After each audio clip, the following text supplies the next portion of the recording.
Shalom, saudara yang dikasihi Tuhan Yesus Kristus. Begitu besar rencana Tuhan di akhir zaman ini, di mana Tuhan akan membentuk jemaat-jemaat, orang-orang Kristen pilihan yang nantinya akan hidup menyambut kedatangan Tuhan Yesus Kristus yang kedua dalam keadaan hidup-hidup. Saudara, karena ini adalah proyek yang sangat besar dan proyeknya Tuhan sendiri. Seperti saya sampaikan di dalam pembahasan yang lalu, kalau sepanjang sejarah ini orang-orang yang bisa menaklukkan kuasa maut itu tercatat Henokh, kemudian Elia, kemudian yang mengalahkan maut adalah Tuhan Yesus Kristus sendiri dengan kematiannya di kayu salib. Dia mematahkan kuasa maut. Kemudian bahkan dia memiliki segala macam kunci kerajaan maut karena dia menang mengalahkan maut itu.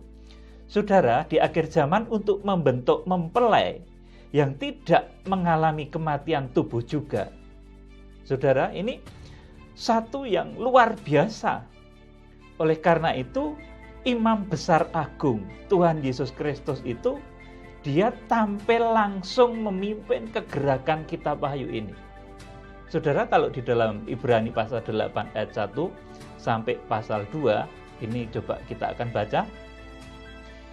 Inti segala yang kita bicarakan itu ialah kita mempunyai imam besar yang demikian, yang duduk di sebelah kanan tahta yang maha besar di surga, dan yang melayani ibadah di tempat kudus, yaitu di dalam kemah sejati yang didirikan oleh Tuhan dan bukan oleh manusia. Amin, saudaraku. Jadi pelayanan Tuhan Yesus Kristus Imam Besar Agung ini, saudaraku, yang akan membangun bait Allah sejati, itu dimulai ketika Tuhan Yesus bersabda di dalam Yohanes pasal 2, rombak bait Allah ini dan aku akan membangunnya di dalam 3 hari. Sedang yang dimaksud bait Allah itu adalah tubuhnya sendiri. Saudara yang dikasihi Tuhan, dari waktu ke waktu kemudian Injil diberitakan menjadi berita keselamatan ke seluruh penjuru bumi. Sampai masanya di akhir zaman ini, saudaraku, Tuhan akan tampil begitu rupa. Di dalam kitab Wahyu pasal 1 itu Tuhan tampil sendiri memimpin kegerakan kitab Wahyu ini. Karena akan membawa jemaat-jemaat akhir zaman itu, saudaraku, ke dalam rencana Tuhan yang maha dahsyat. Yaitu tidak mengalami kematian tubuh, melainkan diubahkan di dalam sekejap mata. Ketika Tuhan Yesus Kristus datang, Rasul Paulus tuliskan di dalam 1 Korintus 15 ayat 51 dan seterusnya. Saudara, karena mega proyeknya Tuhan itu begitu luar biasa dan dahsyat, maka Tuhan sendiri tampil memimpin di dalam kegerakan kitab Wahyu. Saudara, dan kitab Wahyu pasal 1 sampai pasal 19 nanti akan digenapi selama 7 tahun. Dan di dalam rentang waktu 7 tahun itu, kehadiran Imam Besar Agung Tuhan Yesus Kristus akan betul-betul sangat nyata. Dia tampil, saudaraku, dengan kecemerlangannya yang luar biasa, dengan penampilannya yang begitu dahsyat itu di Wahyu pasal 1 ayat 9 sampai 20. Itu pendahuluan dari kitab Wahyu, saudaraku. Tuhan tampil, saudaraku, menyatakan diri begitu luar biasa, cemerlang, dahsyat, hebat, saudaraku. Itu di kitab Wahyu pasal 1 ayat 9 sampai 20. Kenapa Tuhan harus tampil turun sendiri, saudaraku, memimpin kegerakan ini, saudaraku? Karena kegerakan kitab Wahyu ini bukan kegerakan yang sembarangan, saudaraku, tetapi kegerakan yang bisa mempengaruhi langit dan bumi. Dan arahnya adalah membawa jemaat-jemaat Kristen, jemaat-jemaat terpilih itu tidak mengalami kematian tubuh. Ini satu pekerjaan besar yang tidak bisa dilakukan tanpa campur tangannya Tuhan Yesus sendiri. Membawa jemaat hidup-hidup, saudaraku, tidak mengalami kematian tubuh, saudaraku. Ini hamba Tuhan manapun, saudaraku, tanpa campur tangannya Imam Besar Agung tidak akan bisa. Oleh karena itu, yang memimpin kegerakan kitab Wahyu ini adalah Tuhan Yesus Kristus sendiri. Di dalam kitab Wahyu pasal 1 ayat 9 sampai ke 20, Tuhan membeberkan dirinya, menyatakan dirinya. Dia hadir di tengah-tengah 7 kaki dian emas. Dia hadir di tengah-tengah jemaatnya di akhir zaman. 7 tahun terakhir sebelum kedatangan Tuhan Yesus Kristus, maka saudaraku, dia menyatakan diri sebagai imam besar, saudaraku, dan amanat kegerakan ini, saudaraku, amanat penyuciannya sebagai imam besar ini diberikan kepada hamba-hamba Tuhan yang di dalam kitab Wahyu pasal 1 ayat 16 disebut sebagai 7 bintang yang digenggam di tangan kanan Allah. Saudara, sudah saya terangkan juga bahwa 7 bintang ini bukan malaikat di dimensi gaib, tetapi merupakan angelos yang diberi surat. Artinya kalau butuh surat, tuliskanlah kepada malaikat sidang jemaat di Efesus. Kalau butuh surat, itu artinya hamba Tuhan. Angelos di sini, saudaraku, angelos itu dalam bahasa aslinya, saudaraku, artinya adalah utusan-utusan, orang-orang yang diutus, atau di dalam konteks lain bisa itu mengartikan malaikat. Tetapi dalam konteks Wahyu pasal 1 ayat yang ke-20, Wahyu pasal 2 dan Wahyu pasal 3, angelos di sini adalah angelos yang dikirimi surat. Ini artinya hamba Tuhan, saudaraku. Bintang, 7 bintang yang digenggam di tangan kanan Allah ini juga hamba Tuhan. Daniel pasal 12 ayat 3 menyatakan, bintang itu hamba-hamba Tuhan yang memberi petunjuk kepada kebenaran. Saudara yang dikasihi Tuhan, jadi karena dahsyatnya rencana Tuhan di akhir zaman ini, saudaraku, yang akan bisa, saudaraku, mempengaruhi geraknya alam raya, bahkan membawa jemaat-jemaat ini hidup, mengalahkan maut, tidak mengalami kematian tubuh, menyambut kedatangan Tuhan hidup-hidup, saudaraku. Ini perlu penampilan Tuhan Yesus Kristus sendiri, saudaraku. Oleh karena itu, di dalam kitab Wahyu pasal 1 ayat 9 sampai 20, Tuhan tampil sendiri sebagai imam besar. Sudah baca penampilannya yang begitu dahsyat, luar biasa.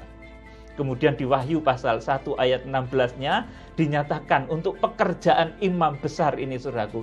Dia memakai tangan kanannya, yaitu 7 bintang yang ada di dalam genggaman tangan kanan imam besar agung. Saudara yang dikasihi Tuhan, saya kembali sampaikan kepada saudara, karena kegerakan kitab Wahyu ini akan berpengaruh kepada langit, bumi, bintang-bintang, saudaraku, meteor, saudaraku, lautan, semua nanti akan bergoncang, saudaraku. Lewat kegerakan kitab Wahyu ini, oleh karena itu pemimpin dari kegerakan kitab Wahyu ini adalah Tuhan Yesus Kristus sendiri. Yang kedua, saudaraku, karena kitab Wahyu ini arahnya adalah membawa jemaat itu hidup-hidup hingga Tuhan Yesus Kristus datang. Saudaraku, di dalam kitab Wahyu pasal 1 ayat 9 sampai 20, ini, saudaraku, dia tampil sebagai imam besar, tetapi kedatangannya secara fisik adalah di Wahyu pasal 19 ayat yang ke-6 sampai ke-9. Di sana dinyatakan sebagai hari perkawinan anak domba. Saudaraku, pada saat itulah nanti, saudaraku, tubuh dari orang-orang yang disebut sidang mempelai wanita anak domba Allah yang diungsikan ke padang belantara pengungsian selama 1260 hari, itu nanti diangkat, diubahkan, rapture, saudaraku, tidak mengalami kematian tubuh. Saudaraku, jadi karena begitu dahsyat rencana Tuhan ini, saudaraku, dan ini dalam kelompok besar. Kalau pada zaman Henokh, cuma Henokh sendiri yang tidak mengalami kematian tubuh. Di zaman Elia juga cuma Elia sendiri yang tidak mengalami kematian tubuh. Tetapi di akhir zaman ini, saudaraku, sekumpulan besar orang banyak yang disebut sebagai sidang mempelai wanita anak domba Allah. Tertulis di dalam Wahyu pasal 12 ayat 1 dan 2. Saudaraku, gambarannya itu seorang wanita yang berselubungkan matahari, rembulan, dan bintang. Saudaraku, Itu ketika Tuhan Yesus Kristus datang, yang disebut sidang mempelai wanita anak domba Allah, yang diungsikan Wahyu pasal 12 ayat 6, Theogo, ke satu tempat yang disediakan oleh Allah selama 1260 hari. Kemudian ayat 14-nya dinyatakan, dibawa ke padang gurun supaya ia dijauhkan dari intean ular itu selama 1 masa, 2 masa, dan setengah masa. Kemudian suasana di padang gurun seperti apa? Yaitu digambarkan di Wahyu pasal 14. Anak domba bersama pengikut-pengikutnya, saudaraku. Digambarkan jelas di sana, denting kecapi, nyanyian baru, mempelai anak domba di padang gurun, saudaraku. Jadi kitab Wahyu ini begitu detail. Dan ini rencana Tuhan yang sungguh dahsyat luar biasa. Oleh karena itu Tuhan juga akan memakai, saudaraku, hamba-hamba Tuhan yang disebut sebagai bintang-bintang. Bintang-bintang ini, saudaraku, hamba-hamba Tuhan yang diurapi. Sudah saya sampaikan, kalau bintang itu sifatnya seperti apa, saudaraku? Bintang itu, saudaraku, memberi petunjuk kepada ratusan ribu orang, jutaan orang. Saudara, kalau sudah melihat bintang biduk, bintang rasi-rasi bintang itu, saudaraku, dari Indonesia lihat, saudaraku, dari Papua lihat, dari Medan lihat, dari Kalimantan lihat, dari Sulawesi lihat, saudaraku, dari Amerika lihat, dari Eropa lihat, saudaraku, dari Australia bisa lihat. Sifat bintang itu seperti itu. Hamba-hamba Tuhan yang akan dipakai oleh Tuhan di akhir zaman, yang disebut 7 bintang, itu adalah hamba Tuhan yang bisa memberi petunjuk kepada dunia, kepada ribuan orang, ratusan ribu orang, kepada jutaan orang. Itulah sifat bintang. Seperti kemarin saya sampaikan, kalau baru memberi petunjuk pada 5 orang, itu belum bintang, itu masih lilin, ublek, saudaraku. Kalau memberi petunjuk pada 10 orang, itu masih lampu 10 watt. Kalau memberi petunjuk pada 100 orang, itu masih lampu mungkin 200 watt. Kalau memberi petunjuk kepada, saudaraku, ribuan, saudaraku, itu masih lampu stadion, saudaraku. Tapi bintang ini memberi petunjuk kepada ratusan ribu orang. Jadi hamba Tuhan yang sekarang, saudaraku, memiliki posisi sedemikian, itu kuduskan dirimu sungguh-sungguh. Persiapkan dirimu di dalam kesucian. Jangan mencemarkan dirimu dengan sesuatu yang membuat berdosa. Persiapkan diri. Bintang-bintang Tuhan itu, yang kalau digenggam di tangan kanan Allah, akan menjadi penggenap-penggenap rencana Tuhan di akhir zaman. Saudara, dan sifat bintang ini, saudaraku, ini dahulu juga, saudaraku, digambarkan dia memiliki sifat yang luar biasa, saudaraku. Salah satu karakter yang saya jumpai ini adalah karakternya Yosua, saudaraku. Di mana perkataan Yosua ini ditaati oleh langit dan bumi. Satu ketika Yosua ini bersabda kepada matahari supaya berhenti. Berhenti matahari itu, saudaraku. Rembulan supaya berhenti. Berhentilah rembulan itu, saudaraku. Itu terjadi satu ketika, saudaraku. Dan ini di dalam ilmu astronominya nanti bisa dijelaskan. Hal apa sebetulnya yang terjadi pada saat Yosua itu berkata, menyuruh matahari dan rembulan itu berhenti. Kita akan membaca. Saudaraku, di dalam Yosua pasal 10 ayat 11 sampai 13. Ini karakter bintang, saudara. Karakter hamba Tuhan nanti yang akan dipakai ini, ucapan mulutnya bisa berpengaruh kepada langit dan bumi. Saudaraku, seperti Yosua. Yosua 10 ayat 11 sampai 13. Sedang mereka melarikan diri di depan orang Israel dan baru di lereng Bet Horon, maka Tuhan melempari mereka dengan batu-batu besar dari langit sampai ke Aseka, sehingga mereka mati. Yang mati kena hujan batu itu ada lebih banyak dari yang mati dibunuh oleh orang Israel dengan pedang. Saudaraku, jadi pada saat itu, sebelum matahari itu dihentikan oleh Yosua, ini rupanya ada hujan meteor. Saudaraku, bahasanya sekarang, saudaraku. Maka Tuhan melempari mereka dengan batu-batu besar dari langit. Saudaraku, Yosua pasal 10 ayat 11. Ini hujan meteor, saudaraku, mendahului sebelum Yosua itu bersabda kepada matahari. Kemudian, saudaraku, ayat yang ke-12. Lalu Yosua berbicara kepada Tuhan. Pada hari Tuhan menyerahkan orang Amori itu kepada orang Israel. Ia berkata di hadapan orang Israel, matahari, berhentilah di atas Gibeon, dan engkau, bulan, di atas lembah Ayalon. Saudara, Yosua hamba Tuhan, penerusnya Musa, dia berkata, oleh karena sebelumnya sudah mendapat konfirmasi dari Tuhan yang sungguh-sungguh, tidak main-main, saudaraku. Dia berani bersabda kepada matahari, matahari berhentilah di atas Gibeon, dan engkau bulan di atas lembah Ayalon. Saudara, saya baca ayat selanjutnya. Maka berhentilah matahari dan bulan pun tidak bergerak sampai bangsa itu membalaskan dendamnya kepada musuhnya. Bukankah hal itu telah tertulis dalam kitab orang jujur? Matahari tidak bergerak di tengah langit dan lambat-lambat terbenam kira-kira sehari penuh. Saudara, dari tengah langit itu terbenamnya kira-kira sehari penuh. Jadi dari tengah langit itu jam 12 siang sampai terbenam itu jam 6 sore, saudaraku, jam 18, saudaraku.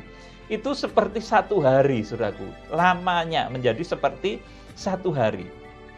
Saudara, saat itu saya yakin ada kejadian astronomi yang luar biasa terjadi. Di mana, saudaraku, bumi ini melambat. Berputarnya pada porosnya ini melambat. Saudaraku, sebelumnya ditandai dengan hujan meteor, saudaraku, yang membunuh musuh-musuhnya Yosua. Sesudah itu, saudaraku, bumi melambat. Saudaraku, dan rembulan pun melambat rotasinya. Bayangkan, saudaraku, ini akibat ucapan dari Yosua. Ini bumi melambat, saudaraku. Melambat 6 jam. Seharusnya, saudaraku, itu adalah 12 jam dari pagi sampai petang, saudaraku. Tetapi karena ucapan Yosua itu, saudaraku, lamanya, saudaraku, siang sampai dengan sore, yang hanya 6 jam itu, saudaraku, lamanya sama dengan pagi sampai petang. Satu hari penuh, saudaraku. Jadi, bumi ini, saudaraku, melambat berputarnya. Pada porosnya itu melambat, saudaraku. Ini karena ucapan Yosua. Dan sebelumnya ditandai dengan meteor-meteor, saudaraku. Meteor-meteor yang berjatuhan membunuh banyak orang, saudaraku. Musuh-musuhnya Yosua pada saat itu. Saudara, jadi luar biasa sekali, saudaraku. Dan saya ketawa, saudaraku. Ini saya bacakan selanjutnya, saudaraku. Belum pernah ada hari seperti itu, baik dahulu maupun kemudian, bahwa Tuhan mendengarkan permohonan seorang manusia secara sedemikian. Sebab yang berperang untuk orang Israel ialah Tuhan. Ini cuma terjadi satu kali, saudaraku, yaitu zaman Yosua saja. Di sini dicatat, belum pernah ada hari seperti itu, baik dahulu maupun kemudian. Jadi 7 bintang pun nanti tidak akan melakukan mukjizat seperti ini. Saudaraku, tetapi kapasitasnya akan seperti ini. Tetapi tidak seperti ini, saudaraku. Karena mukjizat yang seperti ini, Alkitab mencatat hanya dilakukan oleh Yosua pada saat itu, saudaraku. Jadi, saudaraku, waktu itu menjadi lambat. Kalau itu terjadi sekarang, saya itu ketawa, saudaraku. Itu pasti jam menjadi kacau semua, saudaraku. Jam saudara menjadi kacau. Saudaraku, internet itu bisa kacau semua, saudaraku. Jamnya nggak tepat, saudaraku, nanti berubah. Saudaraku, jadi pada saat Yosua itu bersabda kepada matahari, Yosua bersabda kepada rembulan, itu, saudaraku, terjadilah. Saudaraku, pada saat itu bumi itu melambat berputarnya pada porosnya, sehingga, saudaraku, siangnya itu begitu menjadi lama. Dan itu kejadian astronomi yang sangat jarang terjadi. Kalau ini dilihat secara ilmu, saudaraku.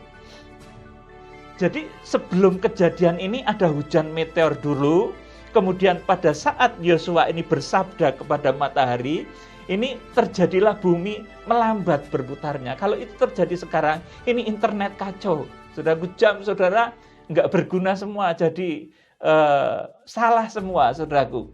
Ini saya waktu membaca ini juga luar biasa sekali ini, saudaraku. Tapi ini tidak akan dilakukan oleh 7 bintang di akhir zaman.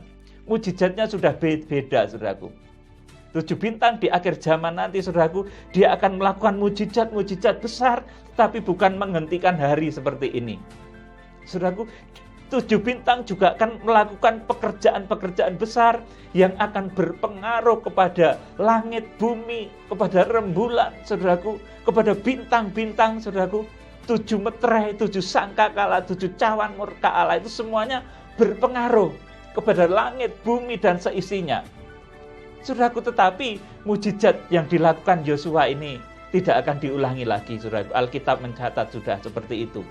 Nanti ada mujizat-mujizat lain, saudaraku, yang disebut sebagai 7 meterai, 7 sangkakala, dan 7 cawan murka Allah. Dan ini yang menjadi pelaksana atau pelakunya adalah 7 bintang yang di dalam kitab Wahyu pasal 1 ayat 16, saudaraku, disebutkan sebagai 7 bintang yang digenggam di tangan kanan Allah. Saudara yang dikasihi Tuhan Yesus Kristus.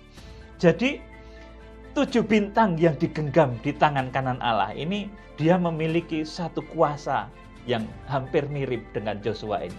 Dia mampu menggerakkan langit, bumi, samudra raya, saudaraku.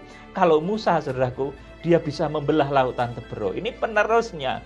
Yosua ini menghentikan matahari. Saudaraku, kemudian hamba-hamba Tuhan di akhir zaman, saudaraku, yang disebut 7 bintang di tangan kanan Allah, ini akan membawa jemaat ini mujizat yang besar, saudaraku. Nanti mengungsi ke padang belantara pengungsian ini dengan cara yang dahsyat, yaitu pengungsian.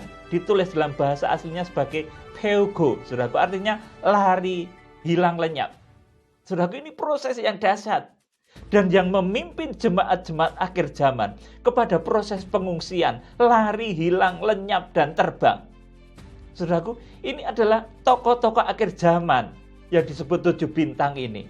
Kalau dulu yang membelah lautan itu, saudaraku, itu Musa untuk membawa bangsa Israel lepas dari perbudakan di Mesir, dari cengkeraman Fir'aun. Tetapi di akhir zaman, yang akan membawa jemaat-jemaat yang terukur rohaninya ini, saudaraku, ini adalah 7 hamba Tuhan tadi yang dalam kitab Wahyu pasal 1 ayat 16 disebut sebagai 7 bintang. Mereka akan membawa jemaat-jemaat akhir zaman ini, saudaraku, kepada rencana Tuhan yang luar biasa. Pengungsian. Wahyu pasal 12 ayat 6 menuliskan, bukan rapture, Wahyu pasal 12 ayat 6 itu. Wahyu pasal 12 ayat 14 itu bukan rapture. Itu pengungsian ke padang belantara pengungsian.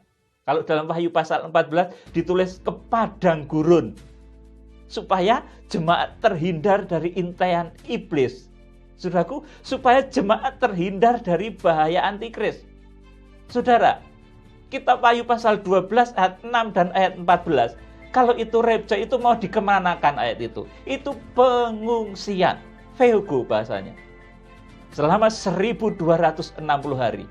Dan setelah 1260 hari ini berakhir, barulah rapture, saudaraku, diangkat, diubahkan dalam tubuh yang tidak bisa mati lagi, dalam tubuh kemuliaan. Saudaraku, sebelumnya yang mati dibangkitkan, kemudian mempelai yang tadi diungsikan selama 1260 hari itu diangkat, rapture itu, saudaraku. Pada Wahyu pasal 19 ayat 6 sampai 19 ayat 6 sampai 9. Saudara yang dikasihi Tuhan Yesus Kristus, jadi karena rencana Tuhan di akhir zaman itu begitu dahsyat, pertama, saudaraku, akan membawa jemaat itu hidup-hidup sampai Tuhan datang, tidak mengalami kematian tubuh, sesuai dengan 1 Korintus 15 ayat 51 dan selanjutnya. Kemudian yang kedua, karena nanti di akhir zaman, 7 tahun terakhir ini, saudaraku, akan terjadi satu kegerakan yang besar yang menggoncang alam raya, yang berpengaruh kepada matahari, bulan, dan bintang, langit, bumi, laut, dan seisinya. Saudaraku, maka yang memimpin kegerakan ini adalah Tuhan Yesus Kristus sendiri. Makanya Wahyu pasal 1 kembali saya sampaikan, ayat yang ke-9 sampai ke-20, itu Tuhan sudah tampil dia sebagai imam besar. Dan pekerjaannya sebagai imam besar ini diserahkan pada tangan kanannya yang disebut 7 bintang yang digenggam di tangan kanan Allah. Dan 7 bintang ini merupakan pelaksana dari penghukuman 7 meterai, 7 sangkakala, dan 7 cawan murka Allah. Saudara, oleh karena itu saya berpesan kepada hamba-hamba Tuhan yang kalau berkata, ucapannya itu didengar oleh ribuan orang, oleh ratusan ribu orang, itu persiapkan dirimu sungguh-sungguh dalam kesucian, kekudusan, dalam doa puasa, saudaraku, supaya benar-benar nanti, saudaraku, dipakai oleh Tuhan, menjadi alatnya, menjadi tangan kanan Tuhan, pelaksana kegerakan akhir zaman, membawa api Pentakosta akhir zaman. Saudara, mulut juga harus dijaga dengan baik. Jangan sembarangan bernubuat, saudaraku. Sebab kalau yang menjadi 7 bintang itu orangnya, mulutnya belum terkontrol, saudaraku, belum terlatih dengan baik, nanti masih ditandai dengan amarah, ambisi, keinginan-keinginan daging, dan lain sebagainya. Nanti sedikit-sedikit nubuat gimana, saudaraku? Padahal dia sudah diurapi oleh roh Tuhan yang begitu dahsyat luar biasa. Menjadi kilap seperti Musa. Tuhan katakan, bersabdalah pada batu gunung. Tapi Musa enggak. Musa memukul batu gunung. Diar, saudara, keluarlah mata air. Padahal Tuhan katakan, bersabdalah kepada batu gunung. Itu Musa menjadi keliru. Dan akhirnya tidak bisa masuk tanah perjanjian. Dan yang masuk adalah Yosua ini tadi. Saudaraku yang dikasihi Tuhan, kalau hamba-hamba Tuhan di akhir zaman, itu saya bayangkan, saudaraku, kalau hamba-hamba Tuhan itu belum bisa ngontrol mulutnya, nanti masih ada emosi, nafsu amarah, iri, dengki, dan lain sebagainya. Padahal mulutnya sudah diurapi, nanti dia benci misalkan kepada negara Cina mungkin, saudara. Kemudian dia bernubuat buruk sama Cina. Terjadilah gempa 9 skala Richter, saudaraku. Padahal dia sudah diurapi, saudaraku. Ya terjadi, tapi nanti, saudaraku, dia akan gugur menjadi bintang yang jatuh di Wahyu pasal 12 itu, saudaraku. Tidak menjadi 7 bintang yang digenggam di tangan kanan Allah. Jadi harus hati-hati sekali. Hamba Tuhan kalau punya emosi dalam mengendalikan di dalam ucapan mulutnya, masih ditandai emosi kepada seseorang, kemudian mengutuk, saudara, ini payah, saudaraku, belum layak jadi hamba Tuhan, apalagi dipercaya dengan ucapan yang berkuasa seperti Yosua ini.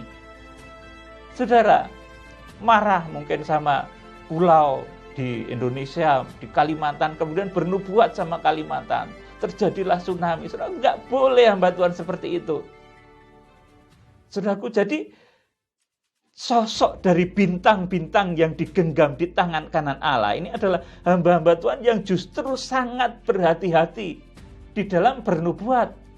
Karena ketika dia bernubuat, saudaraku, itu nanti efeknya akan berdampak pada langit dan bumi.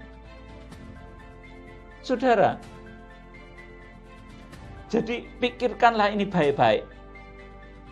Renungkan ini baik-baik. Hamba-hamba Tuhan yang diurapi Tuhan, yang dipakai menggembalakan ribuan jemaat, yang ucapanmu didengarkan oleh ribuan orang. Sucikan, kuduskan dirimu betul-betul, persiapkan dirimu betul-betul, supaya ucapanmu nanti itu ditaati alam raya, dan tidak sembarang nubuat. Nanti kalau sembarang nubuat seperti tadi saya sampaikan, karena sedang benci sama Pulau Sulawesi, kemudian Pulau Sulawesi dinubuatkan terjadi gempa. Karena sedang benci mungkin dengan negara di Eropa sana, saudaraku, kemudian bernubuat Turki gempa lah. Kemudian, saudaraku, Jadi hamba Tuhan yang dipersiapkan menjadi bintang-bintang yang digenggam di tangan kanan Allah ini, ucapan mulutnya harus hati-hati. Saya beberapa kali saat ini, saudaraku, diberikan ilham oleh Roh Kudus, hati-hati menggunakan mulut. Diam, jangan banyak bicara ketika tidak harus berbicara. Biar Roh Kudus menerangi setiap jemaat-jemaat akhir zaman. Saudara, karena nanti kalau saudaraku sampai terucap kata-kata yang tidak baik, padahal kita sedang diprogram oleh Tuhan kepada rencana besar, saudaraku, bumi ini bisa rusak. Saudaraku, oleh karena itu, persiapkan dirimu, hamba-hamba Tuhan. Engkau adalah pemegang estafet api kegerakan akhir zaman. Jangan memiliki kesombongan rohani. Karena kesombongan rohani itu membuat saudara akan betul-betul nanti menjadi buta dan tidak tahu. Seperti Herodes, itu dekat dengan tempatnya Tuhan Yesus lahir, tetapi nggak tahu, nggak pernah ketemu. Ahli kitab dan imam-imam kepala itu juga dekat dengan Tuhan Yesus lahir, tapi nggak ketemu juga, saudaraku. Yang ketemu justru orang Majus dari jauh dan para gembala. Saudara yang dikasihi Tuhan, jadi sifat tinggi hati dan sombong ini membuat seseorang menjadi buta akan kebenaran. Rendahkan dirimu, taat di dalam pimpinan Roh Kudus, maka saudara akan benar-benar dipakai oleh Tuhan secara luar biasa. Saudara akan menerima kebenaran dan saudara akan dibawa masuk kepada rencana Tuhan. Saudaraku yang dikasihi Tuhan, baik sebagai jemaat-jemaat maupun hamba-hamba Tuhan, kendalikan ucapan mulutmu. Hati-hati menggunakan mulutmu. Jangan sedikit-sedikit mengutuk. Jangan sedikit-sedikit, saudaraku, mencela, mengutuk, mencibir, dan lain sebagainya. Kalau saudara ingin dipakai oleh Tuhan di akhir zaman ini menjadi alat-alatnya, saudaraku yang luar biasa ini, saudaraku, jaga perkataan mulutmu. Supaya betul-betul dipakai oleh Tuhan menjadi saluran bicaranya Tuhan. Salam penuaian Tuhan Yesus Kristus, Imam Besar Agung, pemimpin kegerakan Kitab Wahyu, memberkati saudara. Haleluya. Amin.